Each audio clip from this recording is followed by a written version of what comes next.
Feliz Páscoa! Sejam bem-vindos a mais esse vídeo do canal. É um vídeo comemorativo, então eu estou muito feliz de fazer esse vídeo em comemoração à Páscoa.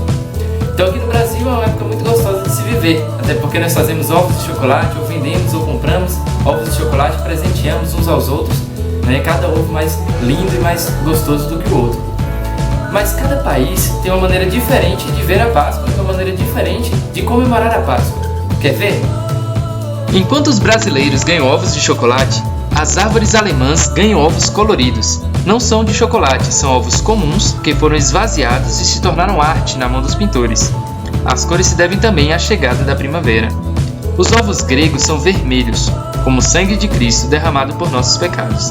Eles têm um costume bastante peculiar. Empurram os ovos um contra o outro e quem quebrar por último, diz a lenda, que terá um ano muito abençoado e com muita sorte. As crianças escocesas, ao invés de quebrar ou pendurar em árvores, fazem corridas, lançando-os ladeira abaixo. Os franceses fazem omeletes gigantes. Parece que da foto foram usados 15.000 ovos. Na Austrália, quem entrega os ovos não é o coelho da Páscoa, pois o coelho lá é considerado uma praga. Quem faz isso é o bilby, ou bilbai, um marsupial ameaçado de extinção. As cores da Páscoa não se limitam aos ovos.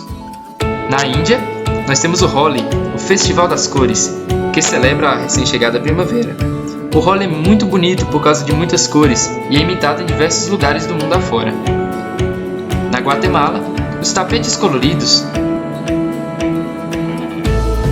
máscaras e trajes típicos coloram o caminho até a igreja.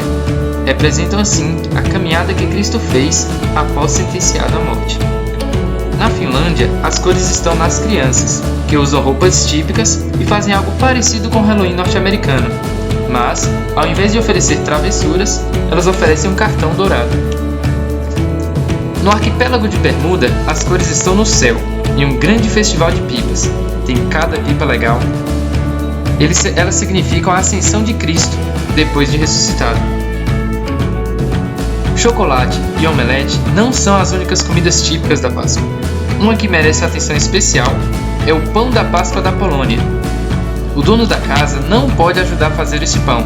Diz a lenda que se ele fizer isso, o bigode dele vai ficar cinza e a massa vai desandar. A tradição pascual mais antiga que nós temos é a dos judeus. Às noites, as casas devem estar bem limpas e bem arrumadas. Tem talheres específicos que são usados nessa refeição. É uma refeição especial porque ela é feita após um jejum familiar. Toda a família faz esse jejum e se preparam para essa ocasião. É proibido comer pão com fermento, então há, intercalado, narrativas e banquetes. Nessas narrativas é contada a história de como Moisés, através do poder de Deus,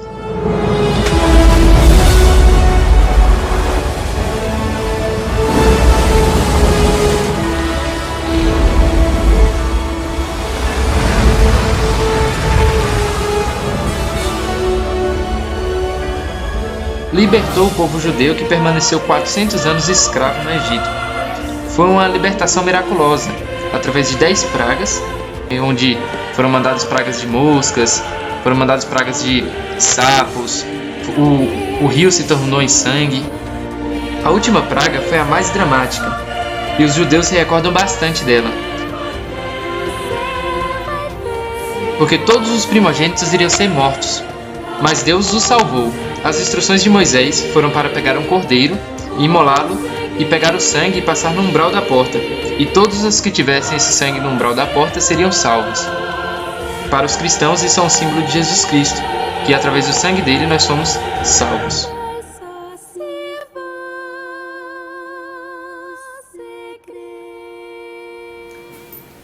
A antiga Páscoa judaica era a celebração de quando Deus salvou seu povo do Egito através de Moisés.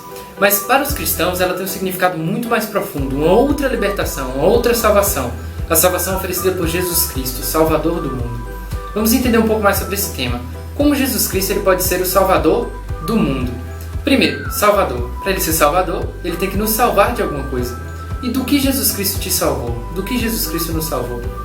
Eu fiz essa pergunta para muitas pessoas durante o período de 2 anos e coletei muitas respostas. 2 das mais comuns eram: não sei, nunca pensei sobre o assunto. E a outra era: Ele nos salvou de nossos pecados. E eu perguntava, tá, mas como assim ele nos salvou de nossos pecados?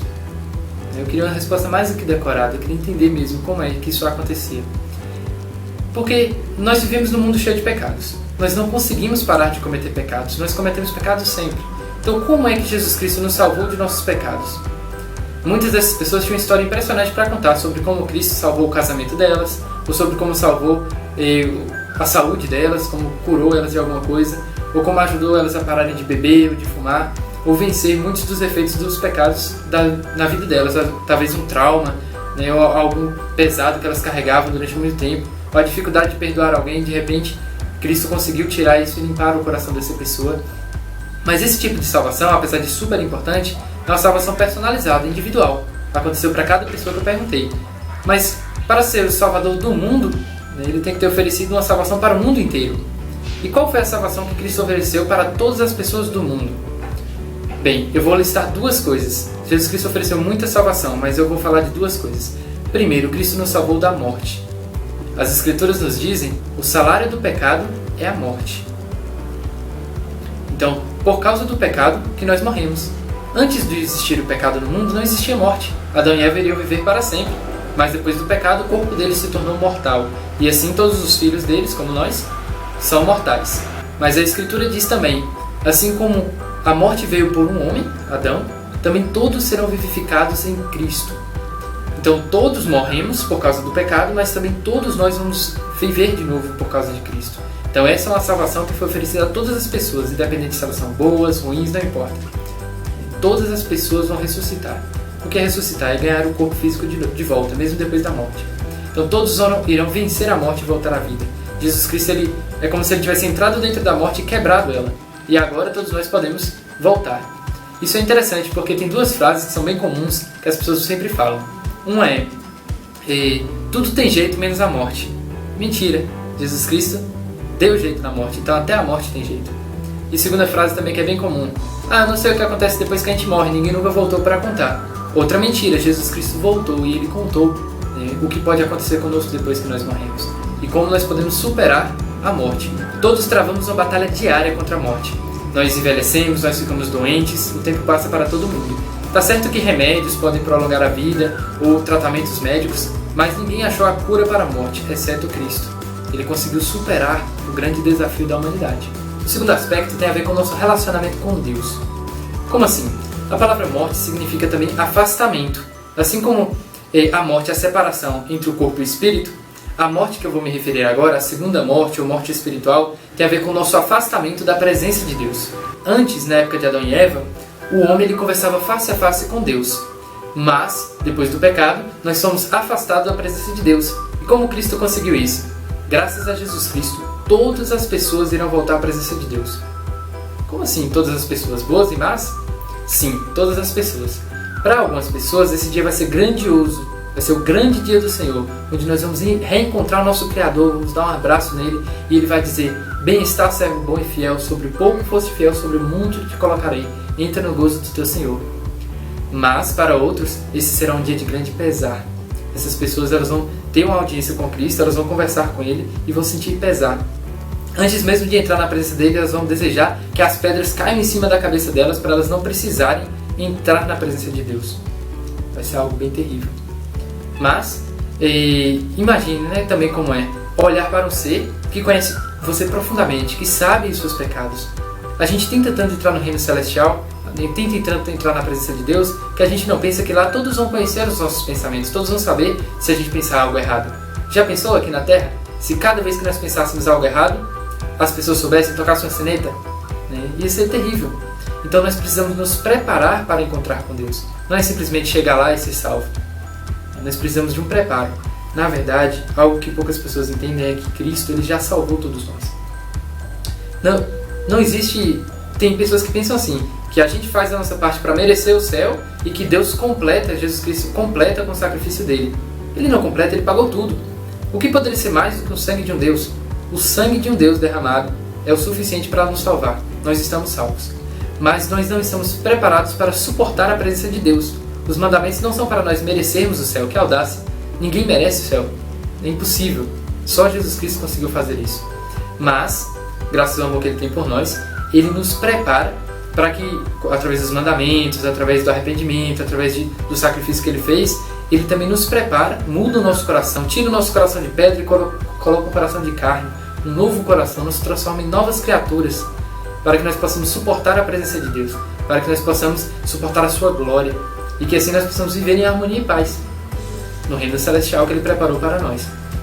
Então, o objetivo de Cristo é nos preparar para o reino que já nos foi dado, para a salvação que já nos é concedida, mas que nós ainda não somos capazes de suportar.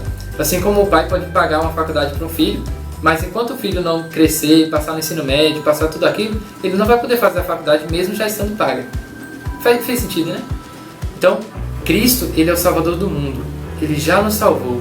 Ele nos amou primeiro. Que nós possamos desenvolver um amor grandioso por Ele. Que nós possamos aceitar o dom da salvação que nos é dado. Que nós possamos correr atrás do prêmio que nos foi conquistado com o sangue de um Deus. Foi pago um preço muito alto pela nossa alma. Que nós possamos ter a alegria eterna que Deus deseja que nós tenhamos. Nessa Páscoa, lembremos de Jesus Cristo. Estudemos mais sobre a vida dele. Compartilhemos o amor dele com outras pessoas que não conhecem. Conheçamos mais a Cristo, nosso Salvador e nosso Redentor. Que nós possamos orar e agradecer a Deus pela dádiva do seu Filho, pelo dom, pelo presente que Ele nos deu. Eu sei que essas coisas são verdadeiras. Eu estou muito feliz de fazer esse vídeo, de poder compartilhar com outras pessoas a minha crença em um Deus pessoal que me ama e que ama cada um de nós. Então essa é a mensagem de Páscoa que eu gostaria de deixar. De qualquer maneira, em qualquer país que estejamos, que nós possamos comemorar, porque a Páscoa é para festejar, é para celebrar a alegria e o dom que nos foi dado. E é isso aí, espero que tenham gostado. Até o próximo vídeo e tchau, tchau! Feliz Páscoa!